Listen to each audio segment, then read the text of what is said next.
sunyi sendiri, cahaya redup di ujung sana, harapan menjauh menuju kesabaran. Memasuki masa krusial jelang pertandingan, so pasti kita semua merasa tegang karena biar gimana pun laga melawan China sifatnya adalah must win. Yap, kita lupakan dulu semua drama yang ada di luar sana karena fokus utama adalah meraih 3 poin atas China. Dan para pemain pun juga sadar akan hal itu. Namun seperti biasa, para pemain tim Garuda punya cara tersendiri untuk melepas stres. Seperti baru-baru ini ketika Ole, James, dan Beckham di ospek rame-rame disuruh nyanyi di depan semua pemain dan staff. Beragam hal lucu pun terjadi sehingga ya udah pecah deh. Sementara itu ada Coach Alex yang sepertinya benar-benar udah nggak tahan lagi melihat kelakuan fans timnas yang bebalnya minta ampun kalau dikasih tahu.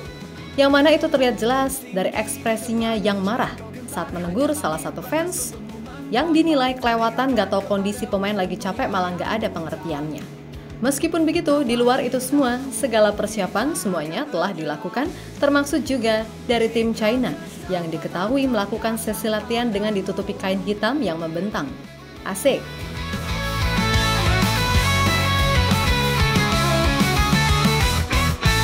Berjalan di jalan, sunyi sendiri, cahaya redup di ujung sana, harapan menjauh memuji kesabaran. Keringat bercucur di sebalik kesedihan. Timnas Indonesia sehari lagi akan melakoni laga yang sangat menentukan melawan China. Karena kembali lagi Mimin tegaskan yang mana kalian pastinya sepakat. Kalau 3 poin apapun caranya harus bisa didapatkan. Hal itu lantaran agar kita bisa semakin dekat mengunci tiket round 4. Sekaligus jaga-jaga kalau Bahrain berhasil menang lawan Arab Saudi. Ya kalau si Bahrain ini kalah, ya udah tiket round 4 fix kita kunci. Andai kita menang lawan China, kan gitu. Sehingga untuk laga melawan Jepang, para pemain bisa tampil benar-benar lepas dan enjoy tanpa harus memikirkan hasil pertandingan tim lain. Terus kenapa kok cuma peringkat 3-4? Apakah kita nggak bisa langsung lolos dengan status runner up? Jawabannya ya bisa-bisa aja sih, tapi peluangnya buset, kecil banget. Karena di satu sisi, selain kita harus sapu bersih 6 poin, Australia dan Arab juga harus sama-sama kalah di 2 laga sisa. Ya jelas hal itu mungkin bisa aja terjadi, tapi kembali lagi, sulit bosku, mengingat biar gimana pun Aussie dan Arab adalah tim yang cukup berpengalaman untuk situasi semacam ini. Beda dengan kita yang statusnya debutan di round 3 ini.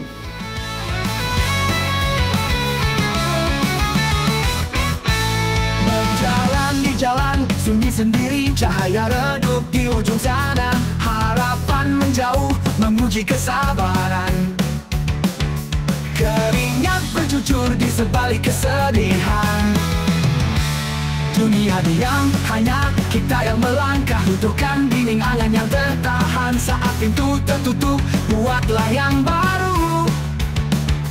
Ambil alatmu, bangun jembatan impian. Lebih lanjut, selain persiapan teknis, persiapan non-teknis biar gimana pun juga harus disiapkan. Termasuk membuat para pemain ini nyaman dan bisa menyatu sebagai tim. Untungnya, mulai dari PSSI, pemain dan staf pelatih, semuanya kompak untuk melakukan TC lebih awal. Dan hasilnya pun bisa kita lihat sendiri. Semua pemain tampak bisa melebur satu sama lain, termasuk Michelle Kars yang sebelumnya jadi sasaran netizen atau pihak-pihak tertentu dengan tuduhan yang miris. Benar-benar kelihatan enjoy ball. Gak cuman itu, Beckham Putra yang ibaratnya juga pemain baru, dia juga tampak bisa sefrekuensi sama pemain-pemain lain. Nah, di momen terbaru, kehangatan pemain timnas pun kembali terlihat ketika Ole, James, dan Beckham sedang menjalani ospek yang biasa timnas lakukan, yaitu nyanyi. Terlihat gimana serunya mereka, termasuk si James yang harus kena hukuman gara-gara nggak hafal lagu. Sampai di akhir momen, semua yang ada di sana kompak bernyanyi lagu Waka Waka yang merupakan soundtrack dari Piala Dunia 2010.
Sementara itu, setelah berulang kali ada himbauan buat jaga jarak terutama ketika di hotel, akhirnya beberapa fans timnas kena semprot juga sama Coach Alex. Yap, tampak dalam sebuah video ketika pemain balik latihan dan ingin langsung masuk ke hotel buat istirahat, tetap ada fans yang ngeyel serta nggak ngerti kondisi pemain lagi capek. Alhasil kena semprot kan dari Coach Alex? Gini loh, bukan mereka mau sombong atau gimana-gimana. Tapi kalau sampai terjadi apa-apa, siapa yang tanggung jawab? Gak inget apa di round 2 sampai banyak pemain sakit gara-gara ginian? Apalagi di tengah kabar kalau COVID naik lagi, ya harusnya bisa ngerti lah. Tapi gimana sih, tahu sendiri orang-orang di sini, terutama buat yang fanatik buta dan cuma lihat pemain dari gantengnya aja. Wah, susah. Kalian berhak kok, sangat berhak buat ngefans. Tapi kembali lagi, saling respect lah. Pemain juga butuh ruang privasi dan istirahat. Gak dikit-dikit nempel, dikit-dikit nempel. Belum lagi kelakuan fans yang hobinya main rekam keluarga pemain sembarangan tanpa izin. Kayak Kevin Dix yang sampai sedih muka anaknya seenak jidat disebarin demi FYP. Maksudnya, ayolah, mereka tuh mau berjuang buat negara lo. Mau gimana-gimana pun tujuannya ya buat main bola, kan gitu. Ntar kalau ada apa-apa, terus mainnya jelek, akhirnya mereka juga kan yang dihujat.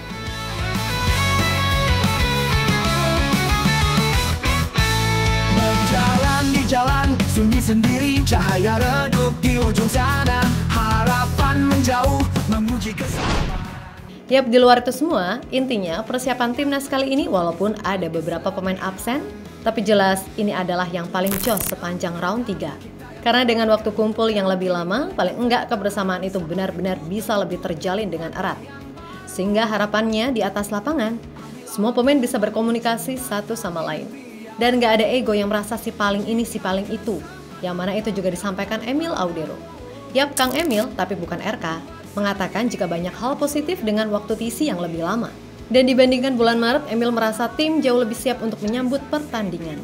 Yeah, of course, we've seen the progress because if we compare the last time in March, of course we didn't have so much time. A lot of new guys.